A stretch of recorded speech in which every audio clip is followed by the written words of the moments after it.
amount of drugs, guns, and money seized in a multi-state bust in Washington and Arizona after a long investigation into connections between a white supremacist prison gang and Mexican cartels. Hidden beneath an unassuming warehouse, federal agents uncovered a staggering fortune. The largest cartel cash vault ever seized in U.S. history, stacks of bills. This was a joint investigation involving the Drug Enforcement Administration, the U.S. Postal Inspection Service, and Beverly Hills PD. Secret compartments and unimaginable wealth revealed the scale of organized crime like never before. Every corner hid shocking evidence, exposing the lengths criminals go to protect their empire. What they found inside didn't just stun investigators, it challenged everything we thought we knew about the reach and sophistication of modern cartels. Raiding the largest cartel cash vault in America. In a staggering operation, the FBI seized what could be the largest cartel-linked cash vault in American history, targeting hundreds of safe deposit boxes at U.S. private vaults in Beverly Hills. The company had been indicted for alleged drug trafficking, money laundering, and connections to high-level cartel activity. From 369 boxes alone, agents confiscated $86 million in cash, alongside millions more in gold, silver, luxury watches, gemstone jewelry, and even $1.3 million in Las Vegas casino chips. Prosecutors argued that the assets were tied to criminal activity, though they presented no evidence to support the claim. Under U.S. forfeiture laws, the government can seize suspected criminal assets with minimal proof, far below the standard required for a criminal conviction. Critics say this gives prosecutors broad power to take property first and justify it later, while officials in Los Angeles maintained the seized items appeared suspicious, citing large sums of unexplained cash and connections to individuals with criminal records.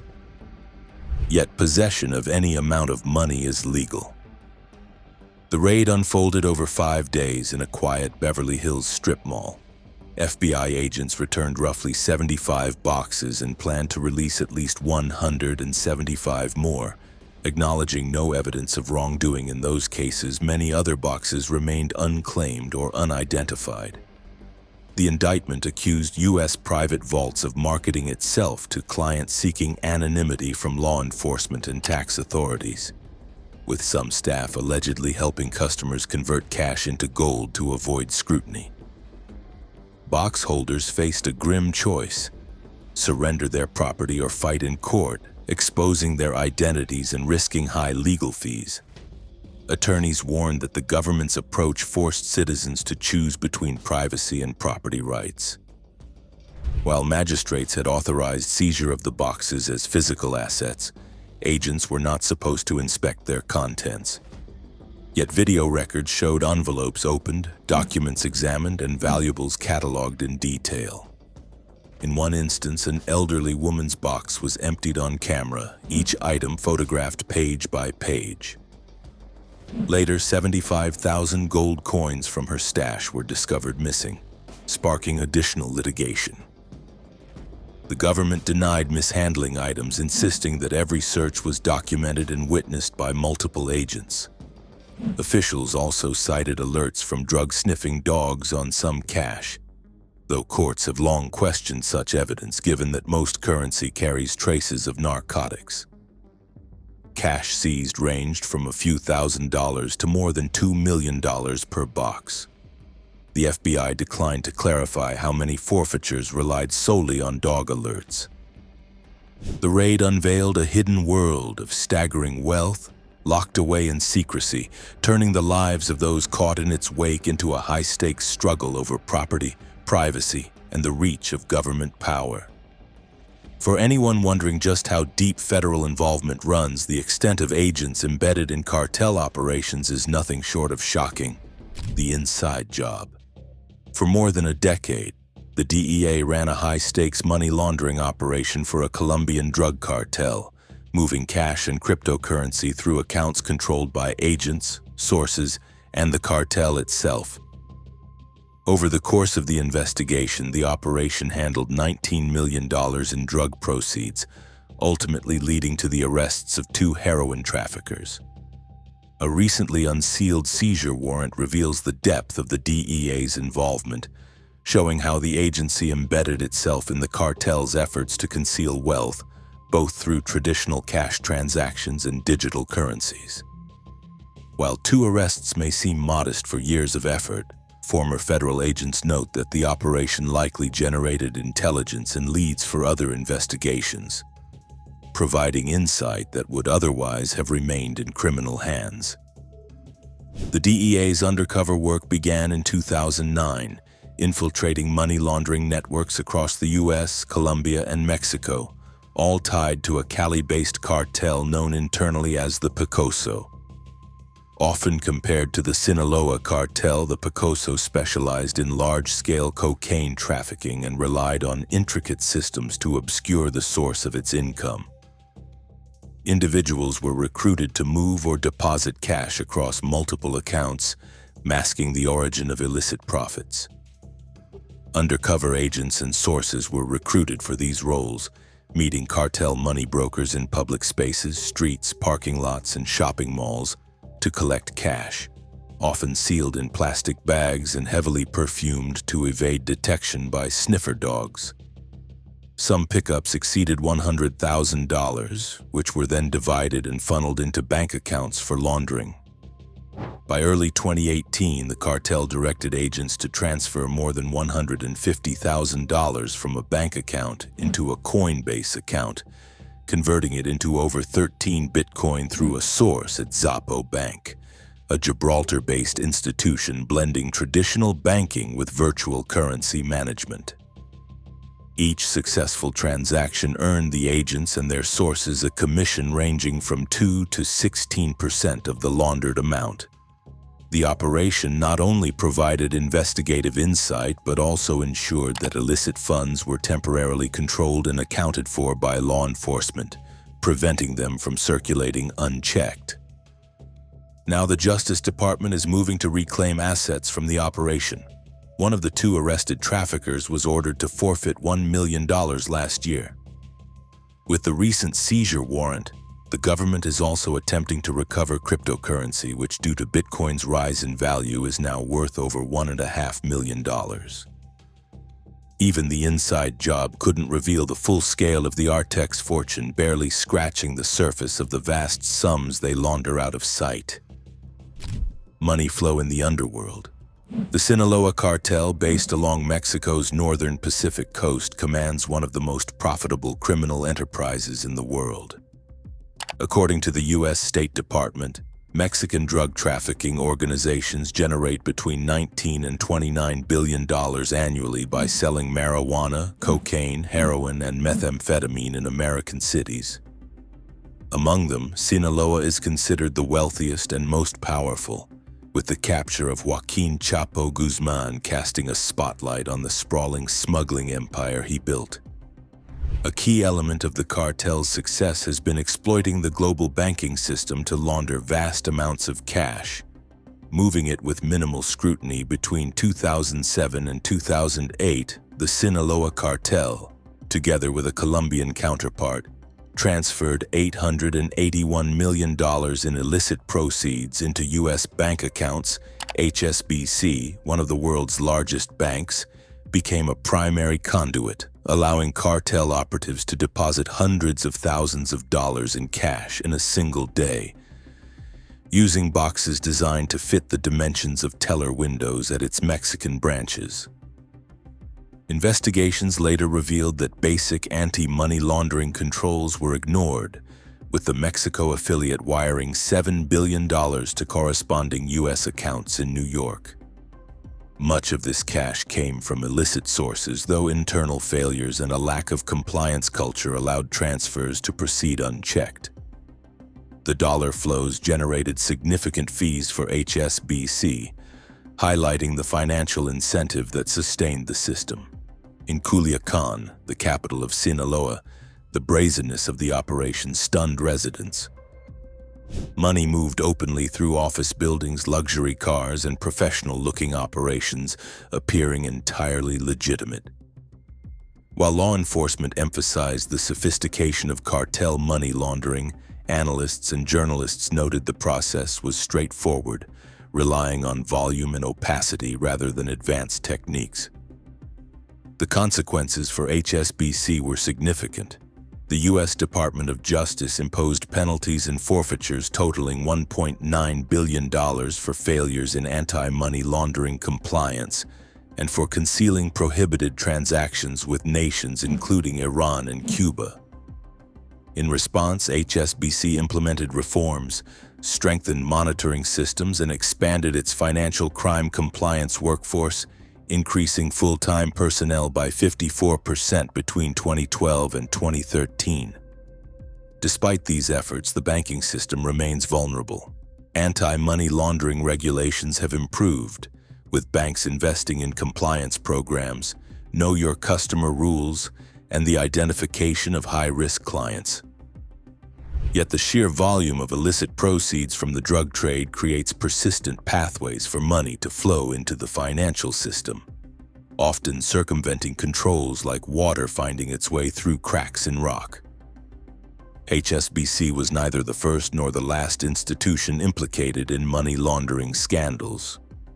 In 2010, Wachovia Bank was found to have facilitated at least $110 million in cartel funds through Mexican currency exchanges.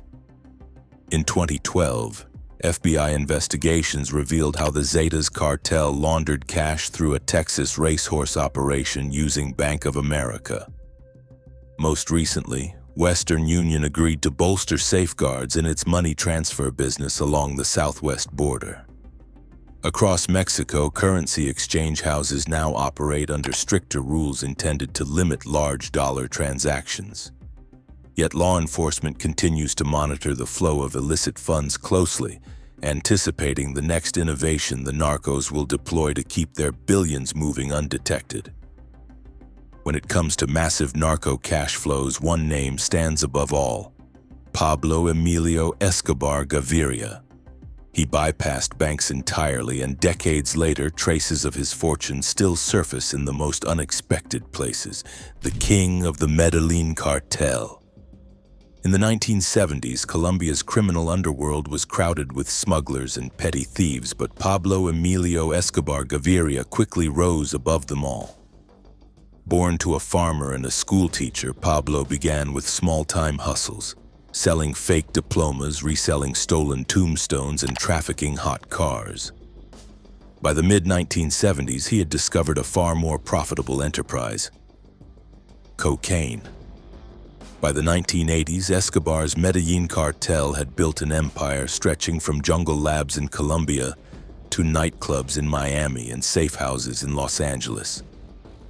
At its height, the cartel brought in an astonishing $420 million every week. Escobar's personal fortune exceeded $30 billion, so vast that Forbes once listed him as the 7th wealthiest man in the world. Yet even this staggering wealth presented a problem. He had more cash than he could safely store. Banks in Colombia were unreliable and often untrustworthy. Attempts to stash money in warehouses proved disastrous, with rats gnawing through piles of bills and mold consuming entire fortunes. Escobar's own brother later admitted that roughly 10% of the cartel's profits vanished each year due to damage, theft, or misplacement. On one extreme, during the family's flight from authorities in 1992 to 1993, Pablo reportedly burned $2 million just to keep his daughter warm. To secure his overflowing wealth, Escobar devised one of the most unusual storage solutions in criminal history: burying barrels and crates stuffed with US dollars across Colombia fields. Jungles, mountain hideouts, and other remote locations became secret vaults, with trusted men drawing maps, memorizing coordinates, and fiercely guarding the knowledge. But Colombia was a country at war. The Medellin cartel faced relentless pressure from the government, the DEA, rival cartels, and paramilitary death squads. Many of those who knew the hiding places were eliminated before they could reveal the secrets. As a result, vast sums of money began disappearing into the soil. By the late 1980s, Escobar's power was near absolute. He bribed politicians, threatened judges, and waged open war on anyone who opposed him. At one point, he even offered to pay off Colombia's entire $10 billion national debt in exchange for immunity from extradition to the United States. Time, however, was running out. In 1991, under pressure, Escobar surrendered on his own terms.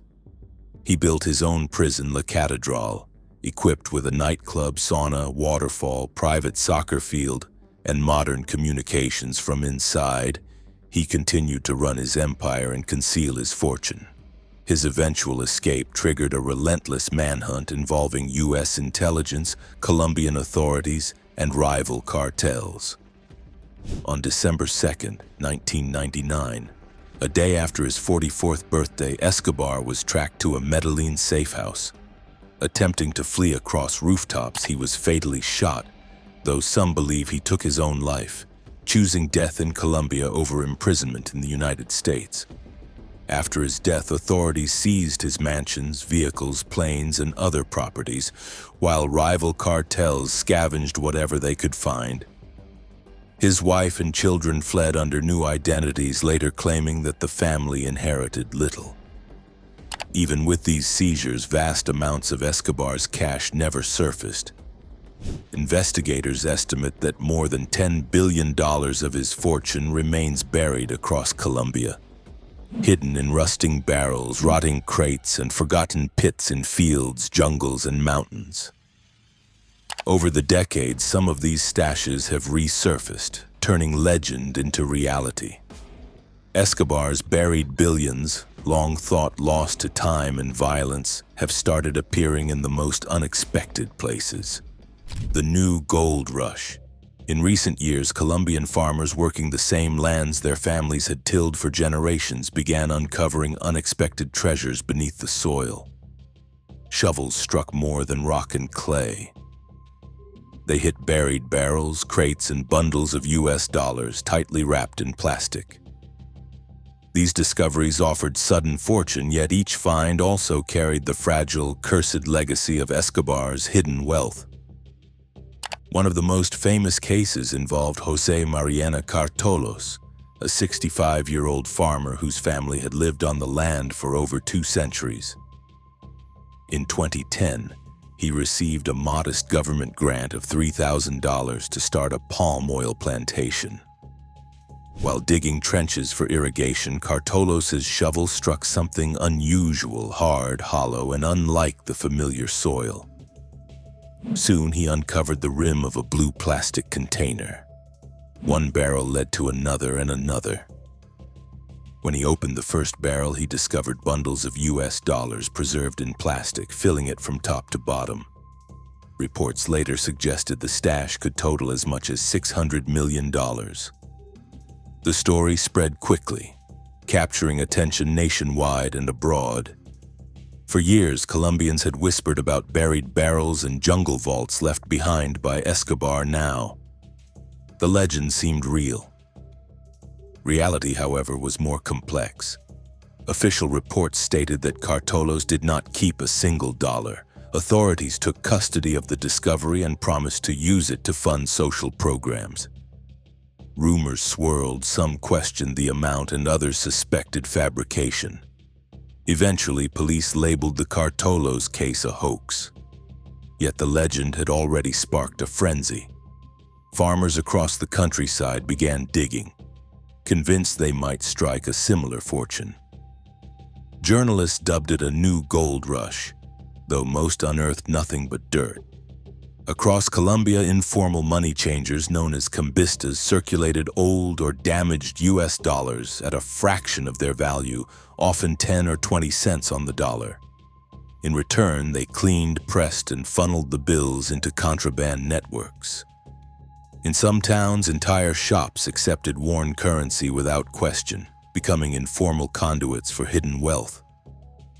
Police reports from the late 1990s and early 2000s documented sudden spikes of US currency in villages with no apparent foreign income. Authorities suspected recovered narco cash was quietly being spent. transforming local economies overnight. A struggling farmer might suddenly buy a truck, renovate his home, or purchase livestock in bulk. Entire communities could appear to leap from poverty to prosperity, triggering gossip, envy, and increased police scrutiny. One notable case near Antioquia revealed families purchasing motorcycles, televisions, and other luxuries previously out of reach. Investigators believed a hidden stash had circulated quietly through barter, bribes, and clandestine transactions. Yet the prosperity was fleeting. Police eventually seized the goods, erasing the trail of cash. A 2009 DEA report described narco cash flowing like groundwater seeping through cracks, invisible at first, yet slowly warping local economies. Laundering often required more than discretion. Discoverers had to shield stashes from police, rival hunters, and lingering cartel affiliates. Bribes became a necessary expense, turning stacks of bills into tools of silence, loyalty, and protection. In areas where Escobar's influence had been strongest, old rules persisted. The infamous mantra, plata o plomo, silver or lead, served as a stark warning. Accept the bribe or face deadly consequences.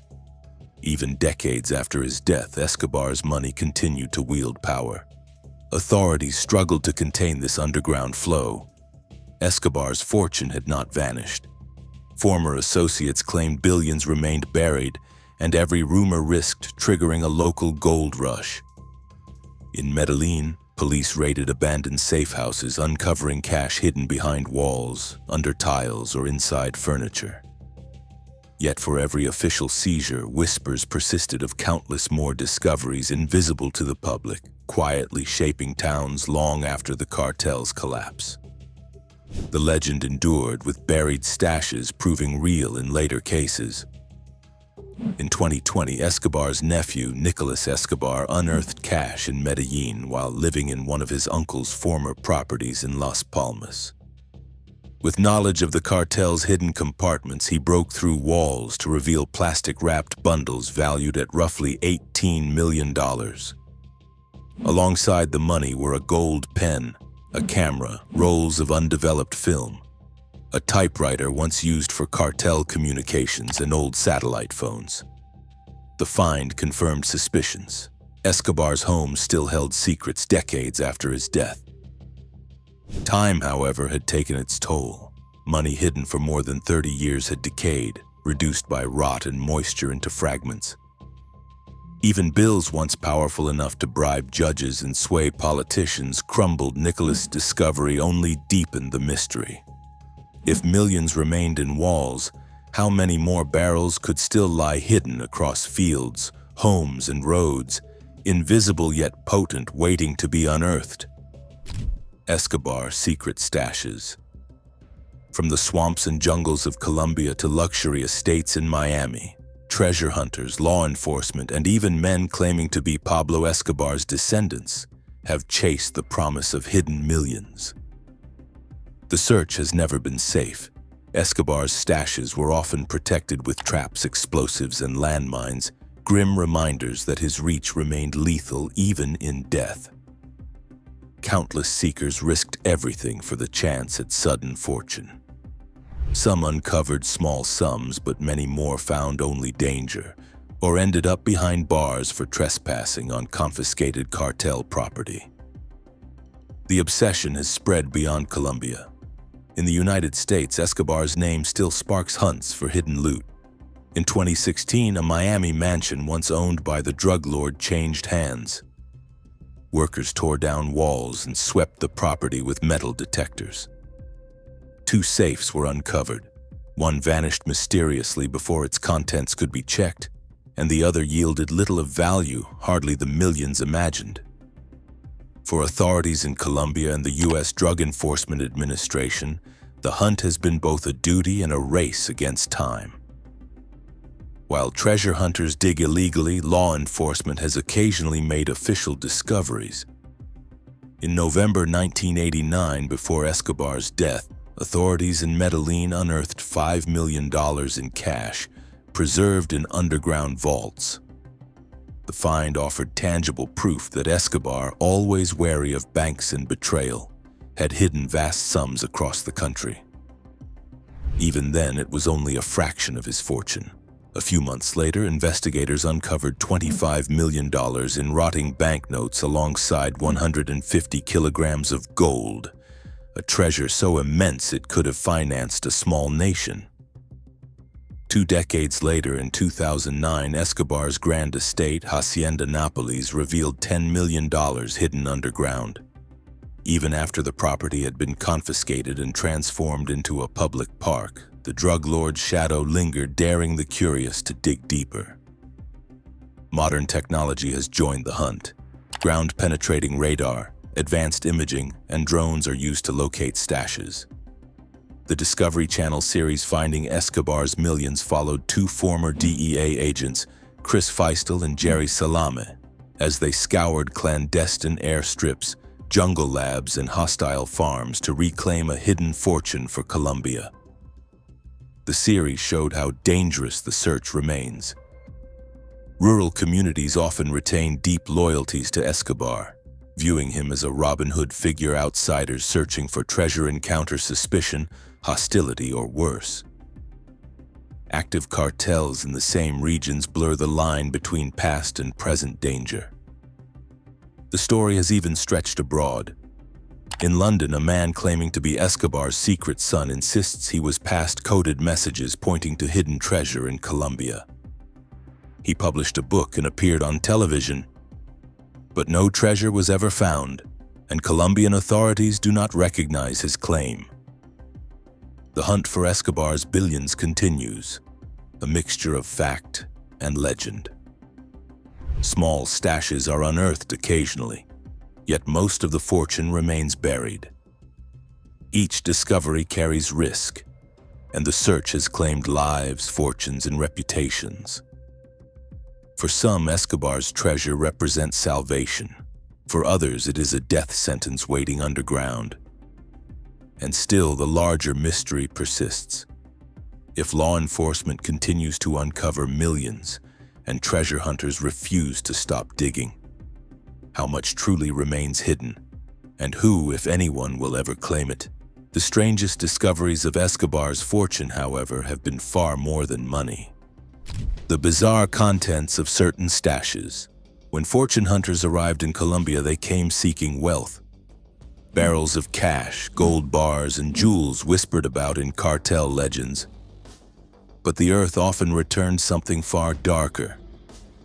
Alongside rotting dollar bills and rusted firearms, diggers unearthed bones in shallow graves, some only a few feet deep, holding the remains of Escobar's victims, fingers bound with wire, skulls shattered by close-range bullets, bodies abandoned beside the very fortunes that had cost them their lives.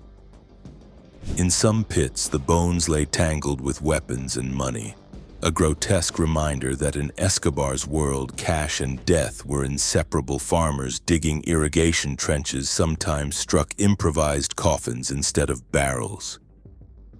The landscapes of Medellin, Antioquia, and the Magdalena River Basin became an archive, not of wealth, but of terror. These were narco time capsules, frozen snapshots of an empire built on greed and blood. During the early 1990s, investigators raiding Escobar's properties were stunned by what they found. Vaults contained crates of AK-47 rifles, grenades, and thousands of rounds of ammunition. In other locations, rocket launchers and body armor rested alongside stacks of US dollars. Each vault was a war chest, designed to protect Escobar's fortune while arming him for siege at a moment's notice. Inside waterproof containers, authorities uncovered ledgers and documents far more dangerous than the firearms themselves. They detailed shipment schedules, coded financial transactions, and lists of bribes paid to politicians, police, and judges. Written with precision, these records mapped the Medellin cartel's reach from Colombia to Miami and even into Europe. For prosecutors, the ledgers offered a rare blueprint of Escobar's operations. The vaults were not the only carefully constructed spaces. Former associates described soundproof windowless rooms with hooks and drainage systems, hinting at torture chambers or interrogation cells. Though not formally documented, these accounts aligned with Escobar's reputation for ruthless intimidation. In Medellin, Escobar built an entire neighborhood, Barrio Escobar, providing 1,000 homes for families previously living in squalor. To the poor, he appeared as a Robin Hood, giving dignity and shelter. Yet the neighborhood doubled as a fortress, storing drugs, guns, and money. Residents, bound by fear and gratitude, became his eyes and ears, reporting police movements, protecting stash houses, and serving as human shields for the man who ruled them. Escobar's reign was defined by violence. He is believed to have ordered the deaths of more than 4,000 people, including rival cartel members, police officers, politicians, and journalists. No one was untouchable. In 1984, he had Colombia's Minister of Justice gunned down for opposing him. He later orchestrated the assassination of liberal leader Luis Carlos Galán, who had tried to expel him from politics. In 1989, he planted a bomb on Avianca Flight 203 in an attempt to kill presidential candidate Cesar Gaviria Trujillo. The plane exploded mid-air, killing 110 passengers. For Escobar, violence was not a side effect of business. It was business itself. When treasure hunters uncovered shallow graves, they confronted the brutality of a man who considered fear more powerful than money. Not all discoveries were so straightforward. Some bordered on the surreal, like gold bars and rare jewels hidden alongside ledgers that named corrupt officials, men in uniform and public officials whose loyalty had been bought with hard cash. These documents were far more dangerous than money itself, revealing how deeply Escobar had infiltrated the Colombian state. To understand the empire's reach, one only had to look at where Escobar buried both wealth and terror. Even today, in Medellin's Comuna 13, his ghost lingers. Murals, guided tours, and souvenirs turn tragedy into spectacle. Streets that once ran with blood are now tourist paths, drawn by the myth of Robin Hood, who both gave and took away. The hidden graves and bizarre caches reinforce that myth, painting Escobar as a figure who blurred the line between legend and nightmare. For authorities, each bizarre find was double-edged. Cash and gold weakened the remnants of the Medellin cartel, but bones, ledgers, and improvised coffins reminded them of how much Escobar had poisoned the soil itself. When remains were discovered alongside caches at Hacienda Nápoles, the message was unmistakable. His fortune was cursed. The strange and chilling discoveries, bones, ledgers, and jewels, shattered any notion of Escobar as a folk hero. He was no Robin Hood. He built power through terror, bombing airplanes, ordering assassinations in broad daylight, and hiding not only money but proof of his cruelty beneath the earth. Each discovery peeled back layers of myth, revealing an empire darker and stranger than even Hollywood dared portray. Beyond the bones, gold, and blood-soaked ledgers, the buried cash carried another danger. The potential to revive, laundering, bribery, an entire town suddenly flooded with illicit wealth. In Escobar's shadow, treasure always came with a cost. Thanks for watching. Now check out the videos popping up on screen for more unbelievable stories.